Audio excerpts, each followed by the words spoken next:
Hello everyone, good নুন। এখন বাজে দুপুর 2:30। এই জন্য গুড নুন বললাম। আমি এখন বাড়িতে একা, ও ডিউটিতে চলে গেছে। তোমাদেরকে জানিয়েছিলাম না একটা মজার ভিডিও দেখাবো।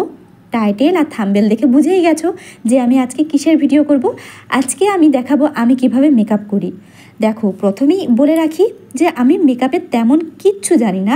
যতটা জেনেছি সব কিছু ইউটিউব দেখেই জেনেছি। তো আমার যদি কিছু ভুল হয়ে থাকে তোমরা প্লিজ আমাকে একটু বলে দিও, কারণ আমি তেমন সত্যি কিছু জানি না। যাই হোক, আমি না এক্ষুনি স্নান করে এসেছি, আর বাপরে বাপ, মুখটা এমন চড়চড় করছে, মানে এই শীতকাল মানে তো ভাবাই যাবে না কি হয়। তাই আগে ভালো করে আমি একটু কোল্ড ক্রিম মেখে নিলাম। আর আমি যেটা মাখছি সেটা হলো মামা আর্থের একটা উবটান ক্রিম। যাই হোক, ক্রিমটা ভালো করে মুখে মাখার পর এখন মনে হচ্ছে আমি কথা বলতে পারবো, না হলে তো গালটা পুরো চড়চড় করে ফেটেই যেত। আর একটা কথা তোমাদেরকে প্রথমেই জানিয়ে দিই, আমার মেকআপ নিয়ে তোমরা প্লিজ কেউ হেসো না। আর কি জানো তো, চশমা না পড়লে না আমার দেখতে না খুব অসুবিধে হয়, সেটা তো তোমরা এতদিনে বুঝেই গেছো।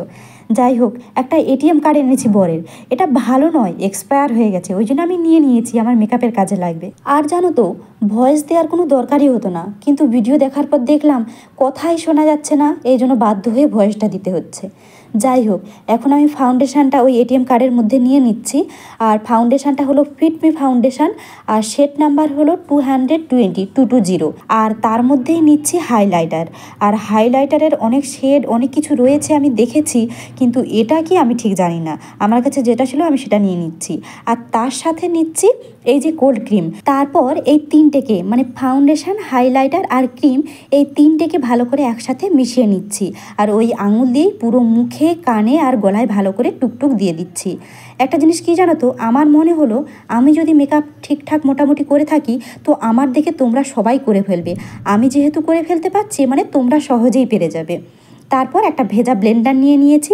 এবার ওই যে ড্যাব ড্যাব ড্যাব ড্যাব করে পুরো মুখটাতে ওভাবে আর কি করতে হবে, ঘষা চলবে না, শুধু ওই যে ড্যাব ড্যাব যেমন করছি এভাবে করতে হবে। ঘষলে ফাউন্ডেশনটা কি খারাপ লাগে, আমি দেখেছি প্রথমে এভাবে করতাম কিন্তু খুব খারাপ লাগতো। যখন থেকে এই যে ড্যাব ড্যাব করছি তখন থেকে না খুব সুন্দরভাবে ব্লেন্ড হয়। আর আমি না খুব অল্প অল্প প্রোডাক্ট নিয়ে করছিলাম, কারণ ওই যে বেশি সাদা ভ্যাট ভ্যাট করবে, আমাকে ওটা দেখতে একদম ভালো লাগে না। আমি সবাইকে দেখি খুব বেশি বেশি হেভি মেকআপ করে, আমি এত মেকআপ সত্যি কোনো দিন করিনি। আমাকে সবাই বলে যে আমি সাজি না, জানি না, মানে আমি সাজতে তো জানতামই না, সাজবো কীভাবে। এই এখন ইউটিউব দেখে একটু করি, যা হোক আর কি, একটু আধটু। তো যাই হোক, এখন মোটামুটি আমি ফাউন্ডেশনটা ব্লেন্ড করে নিয়েছি। তারপর যেটা করে ওটাকে মনে হয় কন্ট্রোর বলে, ঠিক আমার জানা নেই কী বলে। যাই হোক, ওইসব করার আমার কোনো প্রয়োজন নেই, মানে আমি সব জানি না কীভাবে করব আর কী দিয়েই বা করব, জানি না। তো যাই হোক, ওইসব কিছুই করছি না। একবারে দিয়ে দিচ্ছি ব্লাশ। আর গরিবের ব্লাশ, এটা তো সবাই জানো, মানে লিপস্টিক দিয়ে আর কি, রেড লিপস্টিক দিয়ে ট্রাই করছি। একটু হাসি হাসি করে গালের যেগুলো একটু ফুলে ফুলে রয়েছে ওইখান থেকে একটু ওই কপালের দিকে একটু সেইভাবে টেনে নিয়ে যাচ্ছে আর কি, তাহলে মুখটা একটু স্লিম স্লিম লাগে, এই জন্য। আর আমার দেখে মেকআপ কেউ শিখতে যেও না, পাগল হয়ে যাবে। যাই হোক, এখন আমি এটা একটা কম্প্যাক্ট পাউডার, সেটা লাগিয়ে নিচ্ছি। এটা হলো ফিটমি, শেড নাম্বার আমি জানি না। তো যাই হোক, ওটাই ভালো করে লাগিয়ে নিচ্ছি। আর এগুলো জানো তো আমি কবে কিনেছিলাম, মানে প্রথম কিনেছিলাম জীবনে যখন আমার বিয়ে হয়, সেই তখন, মানে বিয়ের সময় সাজুগুজু করতে হবে, তো মেকআপ আর্টিস্ট দিয়ে আমাকে সাজানো হয়নি, মানে বাড়ি থেকে যেটা হয় আর কি, সেটা সাজিয়েছিল আমার পাড়ার একটা বৌদি। কিন্তু মানে সে কিছুদিনের জন্য মেকআপ শিখেছিল, সে সাজিয়ে দিয়েছিল, মোটামুটি ভালোই সাজিয়েছিল। কিন্তু যেটা বরের বাড়িতে সেজেছি, বাপরে বাপ, সত্যি বলতে আমি কাউকে ছোট করতে চাই না, সেটা আমাকে সাজিয়েছিল মেকআপ আর্টিস্ট।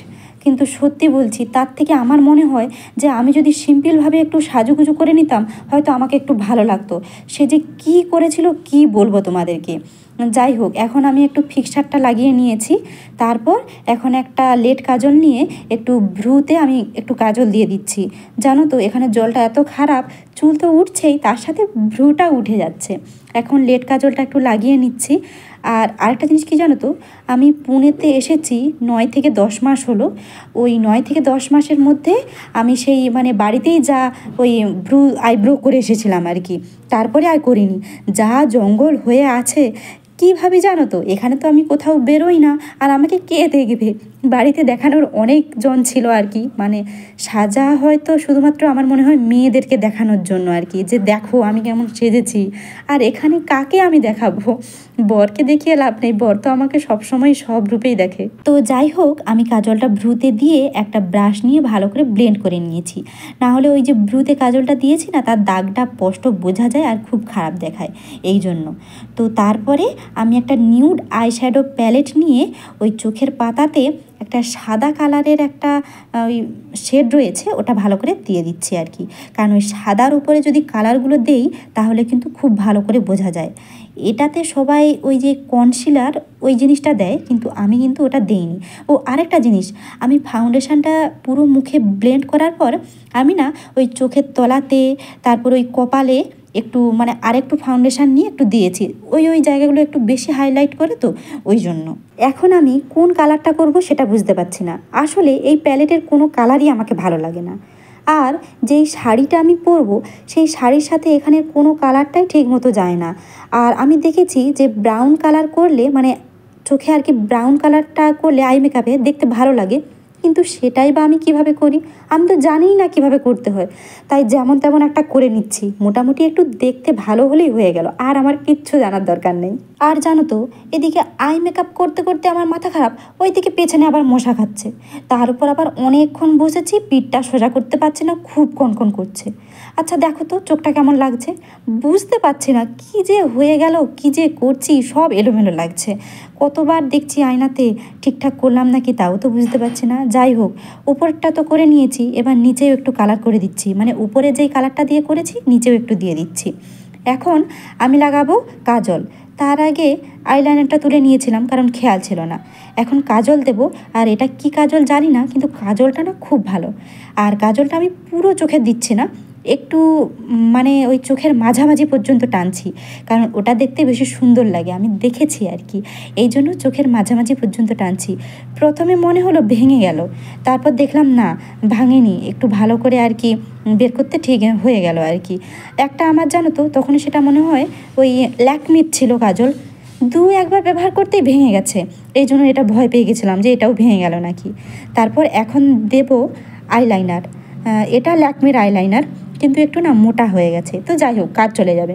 আর আমার মনে হয় মেকআপের মধ্যে সব থেকে কঠিন পার্ট হলো এই জিনিসটা, এই চোখটা যদি সুন্দর করি ওই চোখটা খারাপ হয়, এই চোখটা মোটা হলে ওটা সরু হয়, তারপর যদি দুটোই সুন্দর হয় তো দেখবে টেরা বেঁকা তো হয়েই যাবে।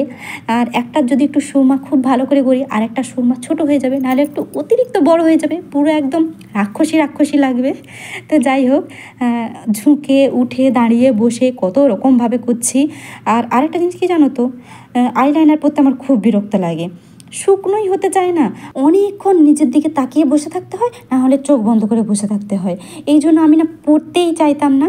বিয়ের আগে যখন পড়তাম আমাকে বোন পরিয়ে দিত আর আমি বোনকে পরিয়ে দিতাম, যদি টাইম থাকতো তাহলে আইলাইনার পরতাম, না হলে পরতাম না। আর এখন দেখো কি হয়েছে, ভাবলাম শুকিয়ে গেছে, তো যা তাকিয়েছি আবার সেই চোখের পাতাতে লেগে গেছে। এখন আমি কি করব বলো তো, আমি তো আর মেকআপ আর্টিস্ট নই যে আমি ওটাকে ঢেকে ফেলতে পারবো। আমি ইউটিউবে অনেক দেখেছি মেকআপ করতে গিয়ে কোনো মিস্টেক হয়ে গেলে তারা খুব সুন্দরভাবে ঢেকে ফেলে, কিন্তু আমি তো এত কিছু জানি না। তো যাই হোক, আমি কি করেছি জানো তো, যেই কালারটা ওখানে লাগিয়েছিলাম সেই কালারটা দিয়ে ভালো করে একটু ব্লেন্ড করে নিয়েছি, একটাতে লেগে গিয়েছে, দেখি আবার পাশেরটাতেও লেগে গেছে। তো যাই হোক, এখন যতক্ষণ না শুকনো হচ্ছে ততক্ষণ চুপচাপ চোখ বন্ধ করে বসে থাকি আর বাতাস করি। এখন কি মনে হচ্ছিল জানো তো, এর থেকে মনে হয় মাঠে ধান কাটা সব থেকে বেশি সহজ হতো, এমন মনে হচ্ছিল। এই দেখো লিপস্টিকটা পরতে গিয়ে দেখো আবার চোখে লেগে গেছে, মানে আমি তো আর পাচ্ছি না, মানে এবার ভাবছি ছেড়ে দেবো, মানে ওদিকে পিঠটাও যন্ত্রণা করছে আর এদিকে শুধুই চোখে লেগে যাচ্ছে, আবার ঢাকছি। তো যাই হোক, এখন আমি লিপস্টিক পরে নিচ্ছি। আর এই লিপস্টিকটা আমাদের একটা লোকাল দোকান থেকে কিনেছিলাম, তাই জানি না কি লিপস্টিক। তো যাই হোক, সেটাই এখন পরে নিচ্ছি, লিকুইড লিপস্টিক, কিন্তু সুন্দর লাগে কালারটা বেশ আমাকে। তো যাই হোক, সেটাই মুখ বাঁকিয়ে টেরিয়ে ভালো করে পরে নিচ্ছি এখন আমি। তারপর আর আয়নাতে তো মনে হয় 50 বার মুখ দেখেছি যে কেমন লাগছে দেখি। তো যাই হোক, অনেক কষ্টে হয়েছে। মেকআপ মোটামুটি কমপ্লিট হলো, এখনও অনেক কিছু রয়ে গেছে, টুক পরতে হবে, তারপর সিঁদুর পরতে হবে, এখনও পোশাক পরতে হবে, একটু বড় টুক পরছি, এত বড় টুক আমি সচরাচর কখনোই পরি না। তো যাই হোক কমপ্লিট, এখন আসল গয়না যেটা সেটা পরতে হবে, এটাই হলো আমার আসল গয়না, সেটা আমি পরে নিয়েছি। আর দেখো আরেকটা জিনিস লাগাবো, সেটা আমি ভুলে গেছি, হাইলাইটার। এই শীতের দিনে হাইলাইটার তো একটু বেশি করে দিতে হবে না, না হলে তো মুখটা কেমন আর কি শ্যাঁতানো শ্যাঁতানো মনে হয়। হাইলাইটার না দিলে চকচক করবে না, তাই একটু ভরে ভরে গালে হাইলাইটার দিয়ে দিয়েছি। মানে দুটো গালে দিয়েছি, নাকে দিয়েছি, কপালের দুটো সাইডে দিয়েছি, আর দিয়েছি ওই থুতনির কাছে। মানে ওগুলো একটু বেশি চকচক করে তো আলো লাগলে, ওই জন্য ওগুলোতে একটু হাইলাইটার দিয়ে দিয়েছি। এখন মোটামুটি আমার কমপ্লিট। এবার শাড়িটা পরবো। আর তোমাদেরকে আজকে আমি দেখাবো যে ও আমাকে যেই টপটা দিয়েছিল, সেই টপটা তোমাদেরকে আজকে আমি দেখাবো যে কী টপ ও আমাকে দিয়েছিল। তো এখন আমি আয়নাতে দেখে নিই মোটামুটি সব কিছু হয়েছে কি না, কোথাও কোনো মিস্টেক হলো কি না। আর তোমাদেরকে একটা কথা জানাই যে আমি এখনও ভয়েস দিচ্ছি, একটু ব্যাকগ্রাউন্ডে আওয়াজ হচ্ছে, মানে এত গাড়ি ঘোড়া চলছে যে কি বলবো। যাই হোক, আমি রেডি হয়ে চলে আসছি। আর ফোনটা কেমনভাবে ধরেছি দেখো, প্লিজ তোমরা একটু ঘুরিয়ে নাও। এটা আমাকে মনে হয় প্রত্যেক ভিডিওতেই এবার থেকে বলতে হবে। এই দেখো কেমন সেজেছি, তোমরা একটু কিন্তু বলো, হ্যাঁ। আর এই যে সেই টপটা, এটা তো তোমরা দেখেইছো, মানে মিশো থেকে কিনেছি। আর একটা জিনিস যেটা হলো, সবাই কিভাবে এক পিন করে শাড়ি পরে, বাবারে বাবা, আমি সত্যিই মনে হয় অকর্মণ্যের ঢেঁকি, কিছুই করতে পারি না, শাড়িটাও ঠিক করে রাখতে পারছি না। আমি কখনো কোথাও এক পিন করে যাইনি, এই জীবনে প্রথমবার করলাম। আমি সব সময় পিন আটকিয়ে যাই, মানে প্লেট তৈরি করে আর কি। আর পেছানটা এই যে এমন আর কি, জানি না এটা পরে আমি কোথাও বেরোতে পারবো কি না, কিন্তু শখ ছিল তাই ও আমাকে কিনে দিয়েছে। আর তোমরা জানিও আমার মেকআপ কেমন লাগলো। আর আরেকটা জিনিস, তোমাদেরকে কিন্তু আরেকটা ভিডিও দেওয়ার আছে, সেটা দেখবে কেমন লাগছে। আর এই দেখো আমি আমার স্টাইলে পৌঁছে গেছি, মানে এক পিন করে আমি থাকতে পারছিলাম না, এই জন্য আমি প্লেট বানিয়ে নিয়েছি। তো দেখো, আর এই যে সব জুয়েলারি সব কিছুই সবই তো বর কিনে দিয়েছে। যাই হোক, বাই, টাটা।